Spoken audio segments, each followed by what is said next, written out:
Hey everyone, welcome back to the Haunted Corner. I'm glad that you're here. Today we're going to be diving into some of the world's most haunted forests.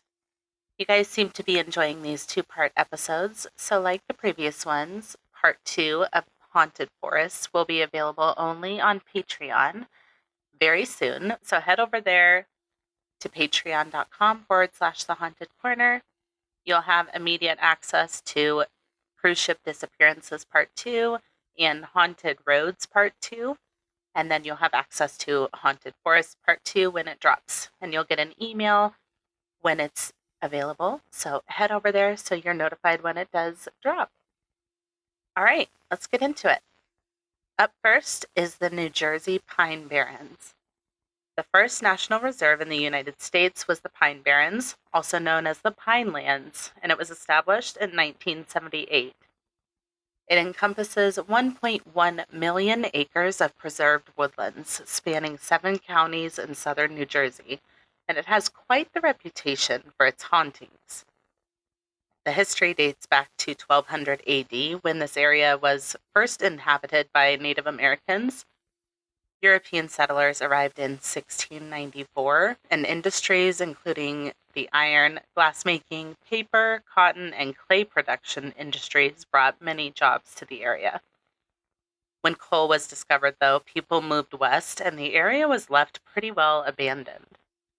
You can still see remnants of these abandoned villages in the area to this day. The area is now known for much more than its dense, beautiful forest lands. There's a very popular paranormal resident that is known to roam the area. The story is that there was a woman named Deborah Leeds who was pregnant with her 13th child in 1735. 13 children. I don't know. They didn't have a TV in the bedroom or something. Well, Deborah was going through it at the time. She was struggling to care for her many children and her alcoholic husband. So, in a moment of frustration and desperation, she cursed her unborn child. It's reported that the child was born after a very difficult birth the child was born with hands and feet that were shaped like hooves. The child had a pair of wings and the head that was similar to a goat or a horse. The story is that the child wrestled free from the midwife and flew up the chimney before they knew what had happened. The midwife, as well as Deborah, reported hearing the hooves tapping on the roof of the home before the child fled. Now, this child was known as the Jersey Devil, and reports of the Jersey Devil sightings date back to 1820, when Joseph Bonaparte, the brother of Napoleon, claimed to have witnessed the Jersey Devil on his Bordentown estate. The creature was blamed for livestock killings in the 1840s and again in the 1920s. The most famous incident of panic over the Jersey Devil occurred in 1909. In the month of January, hundreds of sightings were reported along with attacks in Haddon Heights in Camden. Newspaper coverage led to widespread hysteria. A $10,000 bounty was put on the creature's head, and schools were even closed for a short period of time. Along with the Jersey Devil, there have been many other paranormal sightings in the Pine Barrens, including the ghost of a very kind African American man who is known to treat medical problems of visitors in the area. And it's reported that this is the spirit of a doctor named James Still. He is said to have died in the 1800s. It's reported that because he was not freely allowed to practice medicine due to the color of his skin, he moved to the Pine Barrens to study herbal remedies and medicine until one day he was able to open his own clinic to practice. He's still said to visit the place that meant so much to him as he was starting out in his career. Other reported hauntings in the area include a young boy who runs into the road chasing a ball. But as many people have swerved or pulled over to check on the boy, there's no one to be found. There's also said to be a woman in white, and the story is that she passed away on her wedding night alongside her new husband, and she now likes to look into windows that are not on the bottom floor of the home, if you catch my drift.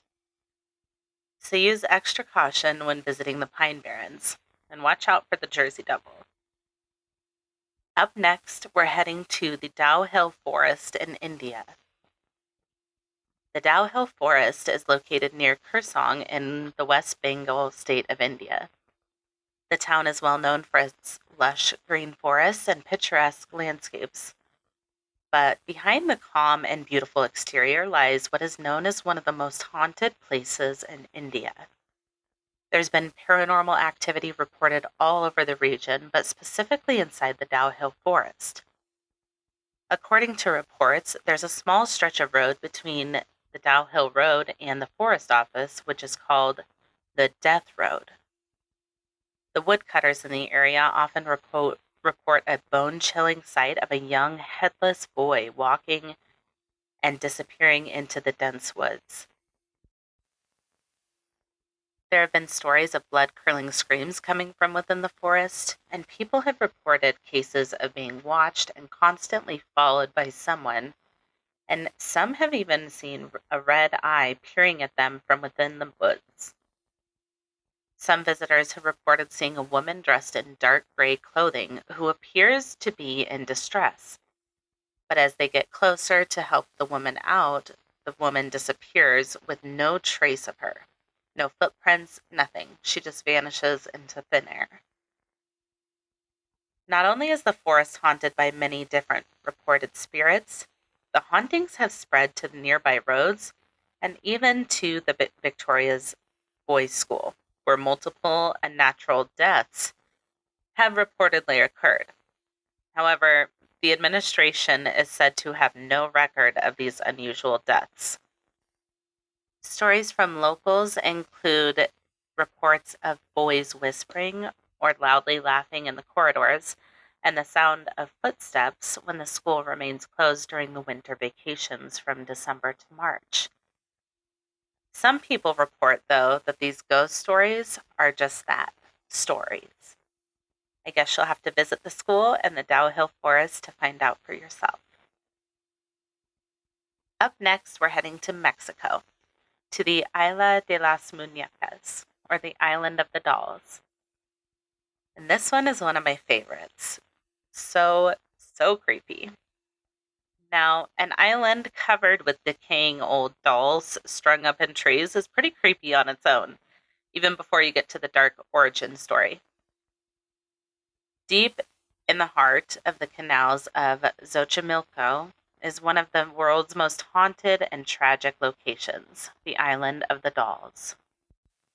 The little island is the home to thousands of dolls reportedly brought there to appease the tragic cries of a child's spirit.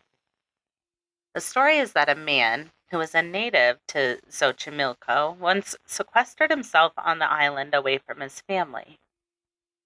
This man was named Don Julian Santana Barrera, and he became the caretaker of the island for many years.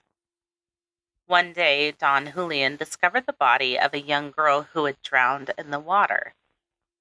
Shortly after, he saw a doll floating in the water, believing it had belonged to the young girl.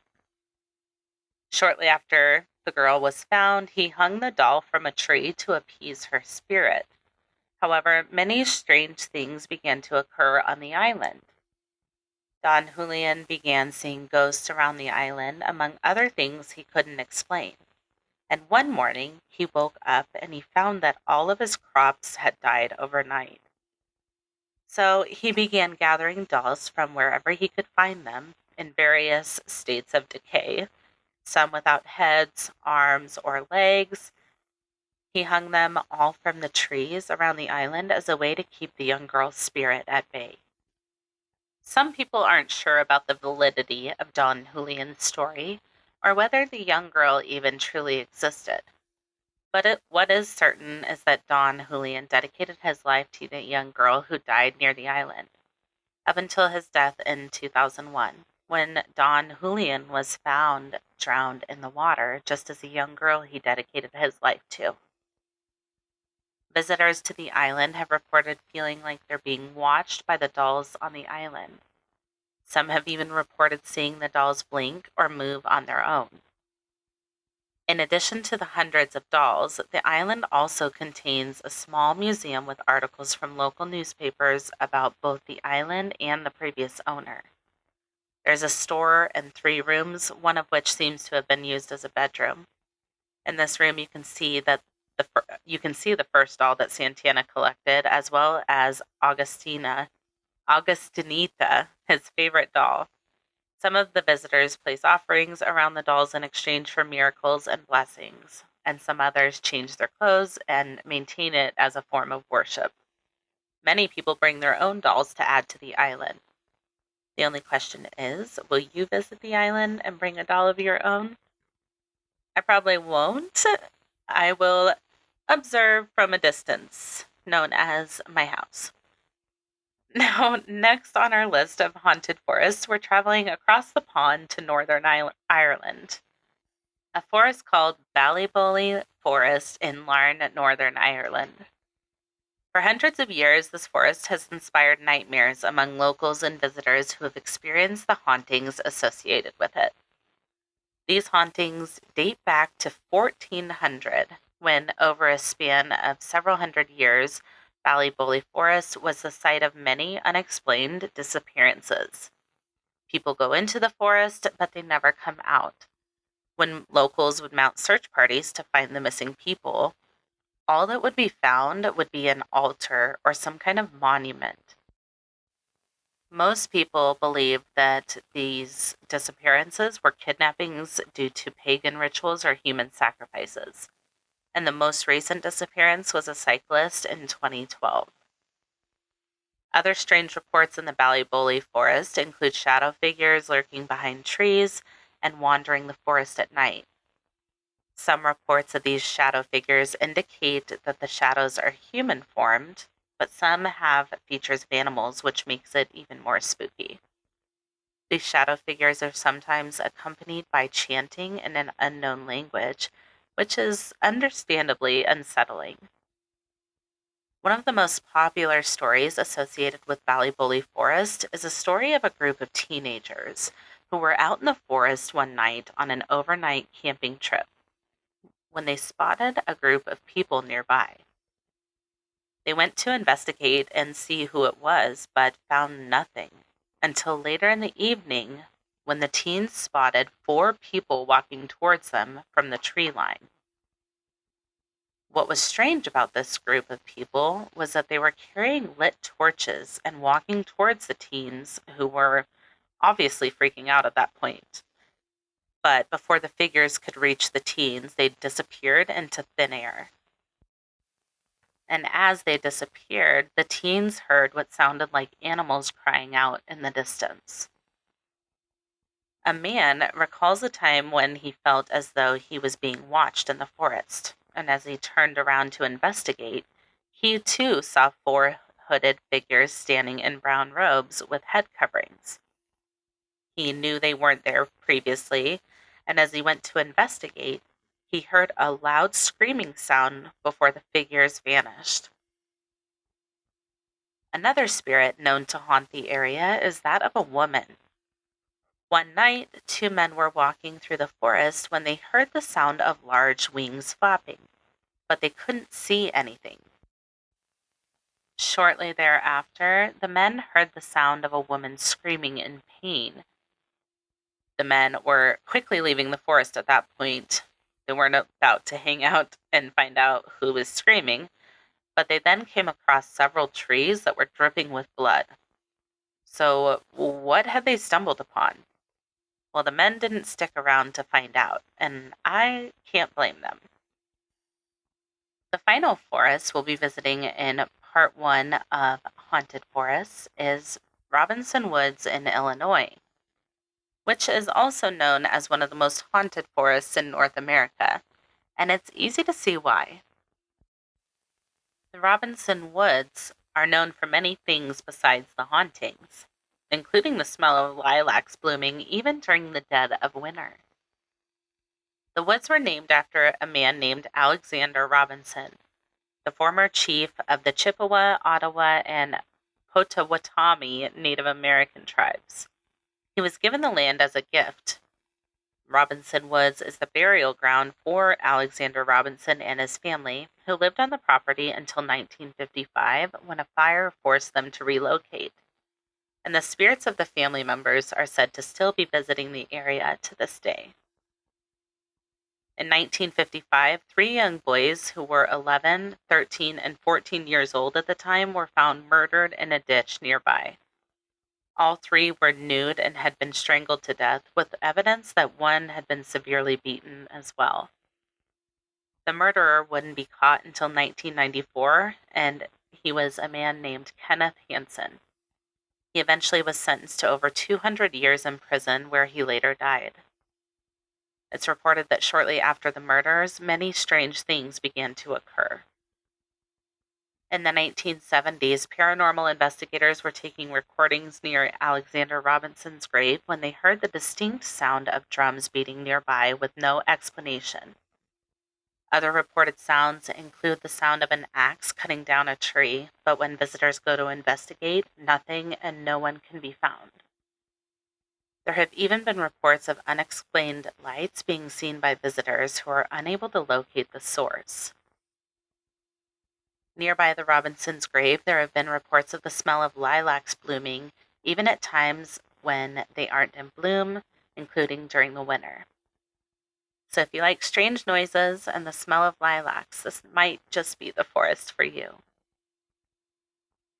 And that is the end of part 1 of Haunted Forests.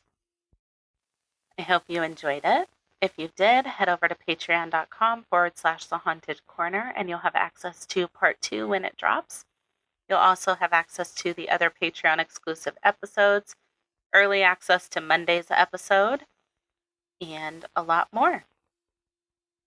Thanks for tuning in. The sources for today's episode will be listed on the blog post for the episode at www.thehauntedcorner.com.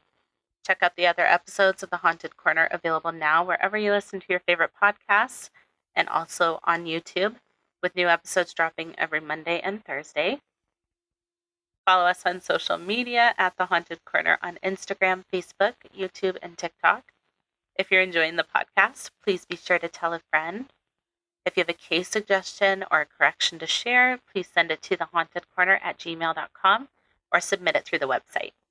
Until next time, be kind and take care of yourselves, and we'll see you soon. Bye.